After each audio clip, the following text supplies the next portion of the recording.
buenos días, paz y bien. Ahora vamos a tocar el tema de guerra con España. Bueno, guerra contra España. Cuando tocamos este tema tenemos que obviamente contextualizarlo. Apenas había terminado la independencia, proceso que ya ustedes conocen. Habíamos estado sometidos por España durante el virreinato. San Martín y Bolívar en las expediciones de independencia, respectivamente, con San Martín en la corriente libertadora del sur y Bolívar con la corriente libertadora del norte. Acuérdense que en 1821 se declara la independencia. Bolívar, por su parte, recién en 1824, con las batallas de Junín y Ayacucho, va a liberar completamente, o mejor dicho, vamos a terminar de ser liberados por los españoles. Entonces, a partir de ahí ya comienza un Perú republicano. Entiéndase la república como un sistema de gobierno en el cual el país es autónomo, el país es soberano. ¿Qué significa autónomo? ¿Y qué significa autónomo y soberano? Que un país va a tomar decisiones por sí solo, que un país de nadie. En este caso, según la historia, dependíamos de España. Ahora no. Ahora, a partir de la independencia, vamos a ser un país, repito, soberano y autónomo. Bien, entonces tenemos las siguientes preguntas. ¿Qué pasó luego de la independencia? ¿Por qué hubo un nuevo enfrentamiento con España y qué sucedía en el Perú en ese tiempo? Sucede que posterior a la independencia se implanta el protectorado de San Martín, que es un gobierno prácticamente de este libertador. Posterior a esto hay una conferencia que se llama la conferencia en Guayaquil, en la cual Bolívar y San Martín se entrevistan, conversan, pero no llegan a un acuerdo. San Martín quería una cosa para el Perú y Bolívar quería otra cosa totalmente distinta. No llegan a un acuerdo, San Martín se va y ahí viene pues una serie de gobiernos en las cuales van a suceder, van a estar uno después de otro de un gobierno militar, a lo que se le conoce como el primer militarismo, donde van a estar pues presidentes como Agustín Gamarra, presidentes como Juan Antonio Peset, como José Rufino Echenique, como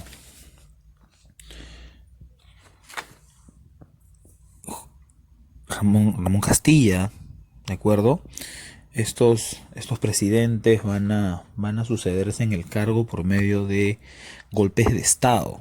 Un golpe de Estado es una imposición de un militar, obviamente por la fuerza, para tomar el poder que consiste en tomar el poder de un país. En esta época, en este primer militarismo, esa era la característica.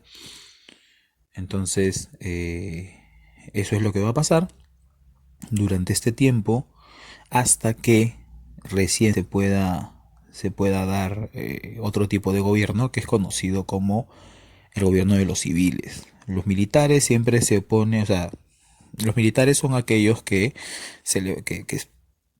digamos, la Fuerza Aérea, la FAP, el Ejército, conocidos, obviamente no exactamente los de la Fuerza Aérea ni los de la Marina son militares, pero la historia ha dividido los gobiernos en militarismos y civilismos. Perú siempre ha sido gobernado por militares o por civiles. Entonces, los civiles son personas que no están dedicadas pues a la formación, dentro de un claustro. De manera que van a gobernar hasta que lleguen los civiles. Bien, ahora, ¿qué pasaba en el Perú? Lo que sucedía en el Perú, y como lo tienen en su pantalla, era la era del guano, o también conocida como la era de la prosperidad falaz.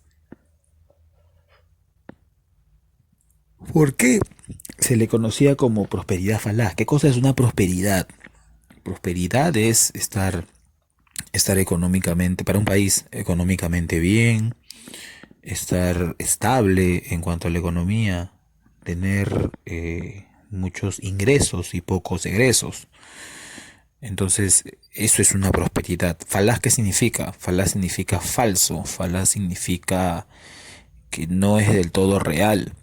Profesor, o sea que la prosperidad falaz que usted nos está planteando era una prosperidad que no era tal. Es decir, esa prosperidad solo se nos estaba pintando de esa forma y realmente no había una prosperidad. Sucede que, por ejemplo, les he puesto esta imagen donde hay muchas aves. ¿Por qué? Porque la era del guano, el guano son las heces de las aves. Estas aves defecaban en el litoral y esas heces las utilizábamos como abono. Y el abono en ese tiempo era carísimo. En el mercado internacional era muy demandado. Muchos países querían el guano y necesitaban el guano. Entonces el Perú en ese tiempo pues tenía mucho guano y lo, lo... Ahora muchos presidentes abusaron de esto, ya lo vamos a comentar a continuación. Abusaron del uso del guano y no lo trabajaron tan bien, de manera que quedamos incluso con deudas que hasta ahora son conocidas como la deuda externa, la cual debemos ir pagando de a pocos, pero que es impagable. Bien, después o mejor dicho, en este contexto de peridad falaz, vamos a hablar de tres gobiernos de manera muy breve. Primer gobierno de Ramón Castilla. Aquí tenemos obviamente dos gobiernos y en el medio está el gobierno de José Rufino Echenique. Cuando entra Ramón Castilla en 1845 estaba pues en todo este boom guanero. El guano se vendía muy bien. Él lo comercializa a través de las consignaciones. ¿Qué eran las consignaciones? Había personas que lo comercializaban en el mercado internacional, pero lo malo era que estos consignatarios se aprovechaban del guano y sus beneficios eran mayores que los del Estado. Entonces no sacábamos tanto provecho. ¿Qué más hubo con Castilla? Claro, se empezó, o mejor dicho, se continuó el pago de la deuda externa a Inglaterra. Esta deuda externa se generó en primera instancia por las luchas independentistas. Tuvimos que pagar mucho dinero para pagarles a las personas que lucharon en esa guerra de independencia. Se autorizó el primer presupuesto, un presupuesto en el cual en el presupuesto de la nación, el Estado, a partir de Castilla comienza a trabajar con presupuestos. Se autoriza la inmigración de chinos. ¿Por qué? Porque no había mucha mano de obra. Necesitaban otra mano de obra barata, ¿de acuerdo? Y traían a los chinos.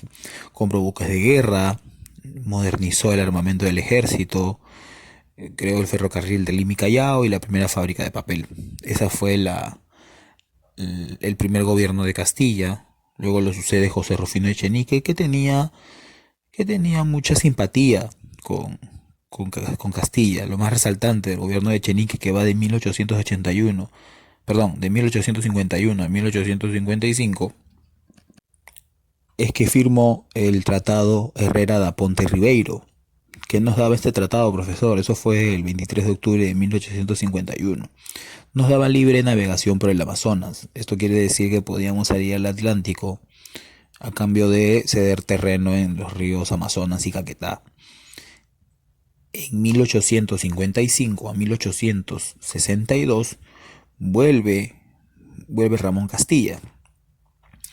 Luego de la batalla de La Palma, el 5 de enero de 1855, sucede que en ese tiempo había una institución, así como el Congreso más o menos, que se llamaba la Convención Nacional, y ellos habían hecho ya una Carta Magna. Cuando hablo de Carta Magna, me refiero a la Constitución.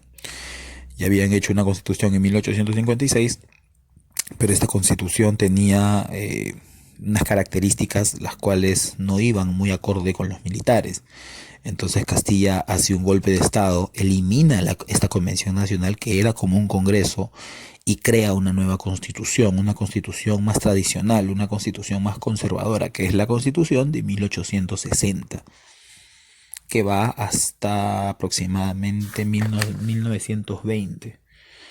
A partir de ahí, ya después que sale Ramón Castilla en su segundo gobierno, hubo un pequeño gobierno de Miguel San Román, pero falleció y duró solamente un año en el poder. Posteriormente va a entrar Juan Antonio Peset, con el cual va a desatarse esta guerra con España, lo que te voy a explicar en el siguiente vídeo. Así que dale por favor clic a este enlace y vamos al segundo vídeo.